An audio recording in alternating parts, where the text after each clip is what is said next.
নমস্কার, ভতেশ্বর study class চ্যানেলে তোমাদের স্বাগত। তোমাদের জন্য দারুণ সুখবর। 10th পাশে রেলওয়েতে নিয়োগের জন্য বিজ্ঞপ্তি জারি হয়েছে, যেখানে নিজ নিজ জেলার রেলওয়ে স্টেশনে এই নিয়োগটি করা হচ্ছে। যোগ্যতা যেটি প্রয়োজন সেটা হলো শুধুমাত্র মাধ্যমিক পাস, বয়স 18 থেকে 40 বছরের মধ্যে। এখানে কোনো রকম রিটিন এক্সাম হবে না, কোনো আইটিআই যোগ্যতার প্রয়োজন নেই।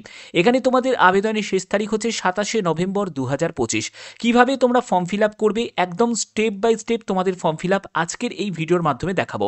তোমরা অবশ্যই তোমার জেলার নাম অবশ্যই তোমরা কমেন্টে জানাবে, এবং তোমাদের যে নিয়ারেস্ট স্টেশন অবশ্যই তোমরা প্রত্যেকে কমেন্টে জানিয়ে দেবে। তো চলো সম্পূর্ণ নোটিফিকেশনের সাথে কিভাবে ফর্ম ফিল আপ করতে হবে স্টেপ বাই স্টেপ এই ভিডিওর মাধ্যমে থাকছে। রেলওয়ের তরফ থেকে নতুন নিয়োগ বিজ্ঞপ্তি জারি হয়েছে, যেখানে শুধুমাত্র মাধ্যমিক পাস যোগ্যতাতে তোমরা প্রত্যেকে আবেদন করতে পারবে। এখানে তোমাদের বয়স যেটি প্রয়োজন সেটা হলো 18 থেকে 40 বছর, যোগ্যতা যেটি প্রয়োজন সেটা হলো মাধ্যমিক পাস। কোনো রকম আইটিআই বা আদার্স কোনো যোগ্যতা ছাড়াই শুধুমাত্র মাধ্যমিক যোগ্যতাতেই প্রত্যেকে তোমরা আবেদন করতে পারবে। এই ভিডিওর মাধ্যমে তোমাদের কিভাবে ফর্ম ফিল আপ করতে হবে, কিভাবে আবেদন করবে, সম্পূর্ণ ডিটেলসটা আজকের এই ভিডিওর মাধ্যমে থাকছে। অবশ্যই ভিডিওটাকে শেষ পর্যন্ত দেখবে, কারণ এরকমই গুরুত্বপূর্ণ আপডেট শুধুমাত্র ভদ্রেশ্বর স্টাডি ক্লাস তোমাদের জন্য প্রোভাইড করে থাকে। তো দেখো, আমি পিডিএফটা ওপেন করে নিয়েছি। তো এখানে তোমরা যে ঠিকানাটা দেখতে পাচ্ছ, এই ঠিকানায় তোমাদের পাঠিয়ে দিতে হবে। Senior divisional commercial manager office, eastern railway, Sealdah, DRM building, room number 44, Kaiser street, Kolkata 7,14,000।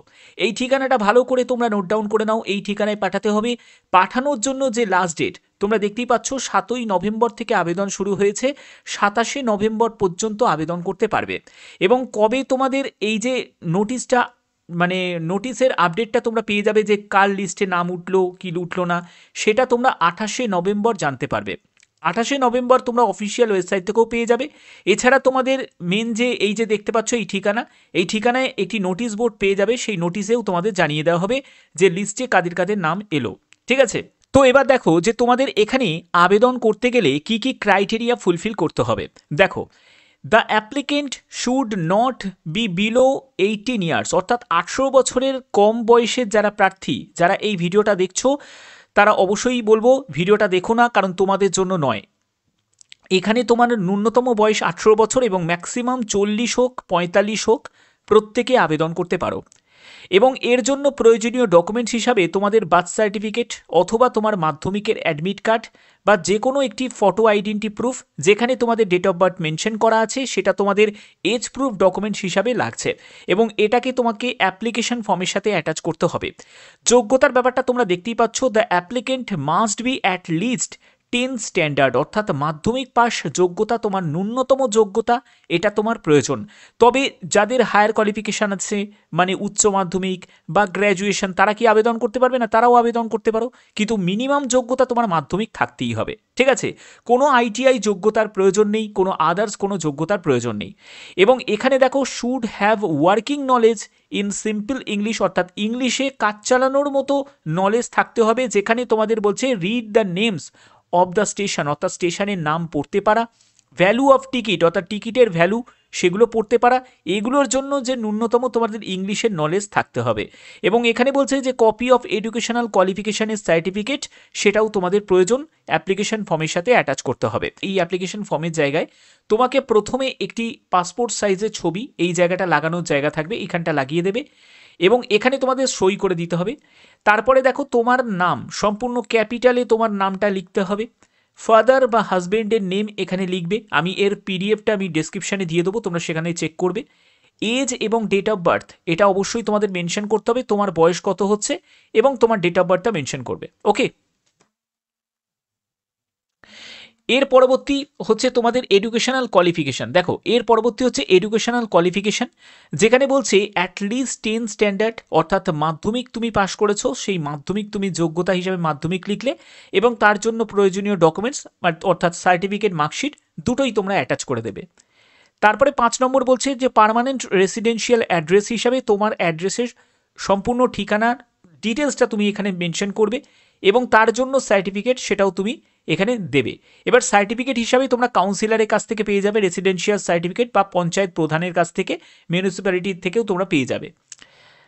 আচ্ছা, এর পরবর্তী হচ্ছে 6 নম্বর হচ্ছে whether certificate by registered medical practitioner showing fit for active service and free from any communicable disease. অর্থাৎ তোমার শরীরে কোনো মারণ রোগের মতো রোগ নেই এবং তুমি শারীরিকভাবে সুস্থ আছো যে এই কাজটা করার জন্য, তার জন্য তোমাকে অবশ্যই এখানে ইয়েস লিখতে হবে এবং তোমাকে মেডিকেল সার্টিফিকেট সেটাও তোমাদের অ্যাটাচ করতে হবে।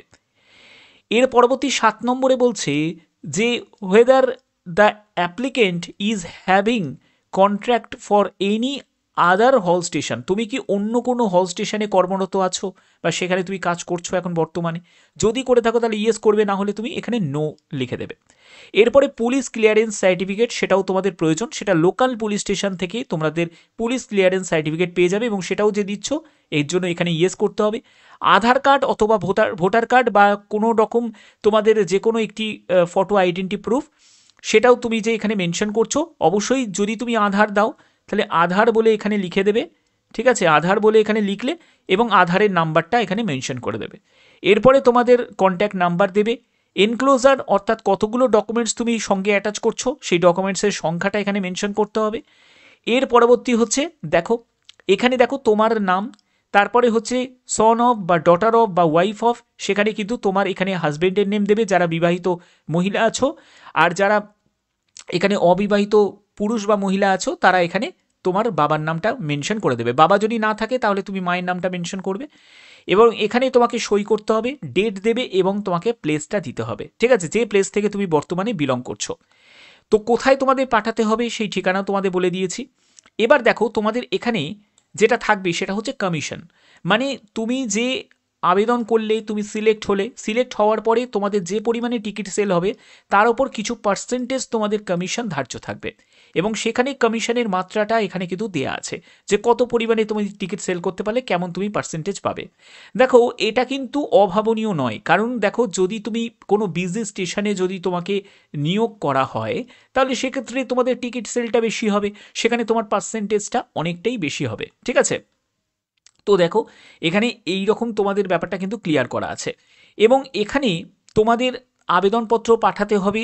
বলছে যে অ্যাপ্লিকেশন ফর হল্ট কন্ট্রাক্টর, এই যে স্টেশন দেখতে পাচ্ছ যে ময়ূরহাট স্টেশনে তোমাদের এই নিয়োগটি করা হচ্ছে, সিনিয়র ডিভিশনাল কমার্শিয়াল ম্যানেজার, এই যে ঠিকানাটা তোমরা দেখতে পাচ্ছ এই ঠিকানায় তোমাদের পাঠিয়ে দিতে হবে এবং তুমি রেজিস্টার্ড পোস্টেও তুমি পাঠাতে পারো। দেখো এখানে মেনশন করা আছে তুমি রেজিস্টার্ড পোস্টেও তুমি পাঠাতে পারো, ঠিক আছে।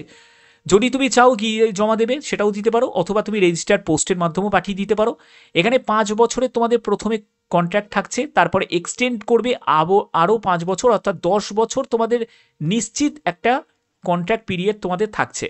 এরপরে তোমাদের সম্পূর্ণ ডিপেন্ড করছে তোমাদের পারফরমেন্সের ওপর। যদি তোমাদের এই পারফরমেন্স ভালো হয় তাহলে হয়তো তোমাকে কন্টিনিউ আরও করতে পারে, আরও কিছু বছর তুমি কন্টিনিউ করতে পারবে, ঠিক আছে। তো এখানে দেখো আবেদনের জন্য তোমাদের এখানে স্টেশনের ব্যাপারটা ক্লিয়ার করা আছে এবং আর একটা জায়গায় কিন্তু ক্লিয়ার করে দিয়েছে যেখানে বলছে যে press notification for calling of application for engagement fresh hold contractor, অর্থাৎ যে পোস্টে সেটা হলো ফেস হল্ড কন্ট্রাক্টর অর্থাৎ টিকিট বুকিং স্টাফের জন্য এই নিয়োগটি করা হচ্ছে, ঠিক আছে। তো যেখানে তোমাদের এই ময়ূরহাট যে হল স্টেশন আছে সেইখানেই তোমাদের এই নিয়োগটি করা হচ্ছে এবং এর জন্য যে ওয়েস্ট বেঙ্গলের যে লোকাল নিউজ পেপার সেগুলোতে এই নোটিশটা কিন্তু পাবলিশড হয়ে গেছে এবং সবাই যারা যারা আবেদন করতে ইচ্ছুক তারা আবেদন করতে পারবে। এবং এখানে তোমাদের অফিসিয়াল ওয়েবসাইট হচ্ছে এটা, ভালো করে একবার নোট ডাউন করে নাও, এই যে er.indianrailways.government.in এই অফিসিয়াল ওয়েবসাইটেই তোমরা এই নোটিশটা পেয়ে যাবে, ওকে। তো তোমাদের এই যে স্টেশন, এই স্টেশন হচ্ছে শিয়ালদা ডিভিশনের মধ্যে পড়ছে এবং ময়ূরহাট হল স্টেশনে এই নিয়োগটি করা হচ্ছে। তোমরা অবশ্যই তোমার জেলার নামটা অবশ্যই কমেন্টে জানাবে এবং তোমাদের যে নিয়ারেস্ট স্টেশন আছে সেই স্টেশনের নামটাও কিন্তু প্রত্যেকে কমেন্টে এখনই জানিয়ে দেবে। আর একটা কন্ডিশন সেটা হলো তোমাদের অবশ্যই নদিয়া জেলার যারা ক্যান্ডিডেট, ওয়েস্ট বেঙ্গলে যারা নদিয়া জেলার ক্যান্ডিডেট তারা কিন্তু এখানে আবেদন করতে পারবে, ঠিক আছে। তার জন্যই বললাম যে যারা যারা তোমরা বাইরের জেলা থেকে বিলং করছো তারা অবশ্যই কিন্তু তোমার জেলার নামটাও কিন্তু কমেন্টে জানাবে, ঠিক আছে। এরকম স্টেপ বাই স্টেপ নোটিফিকেশান জারি হচ্ছে, তোমার জেলার নাম এবং তোমার যে স্টেশনের নাম, ঠিক আছে, তোমার যে রেলওয়ে স্টেশনের কাছের যে রেলওয়ে স্টেশনের নাম সেটাও কিন্তু তোমরা প্রত্যেকে কমেন্টে জানাবে, যাতে তোমাদের কাছে পরবর্তী যে আপডেটটা আসবে সেটা যাতে পৌঁছে দিতে পারি। আশা করছি ভিডিওটা ভালো লেগেছে। যদি ভিডিওটা ভালো লেগে থাকে অতি অবশ্যই ভিডিওটাতে একটি লাইক করবে, চ্যানেলটিকে সাবস্ক্রাইব করে বেল আইকনটাকে অল করে রাখবে। এখনের মতো এটুকুই, ধন্যবাদ।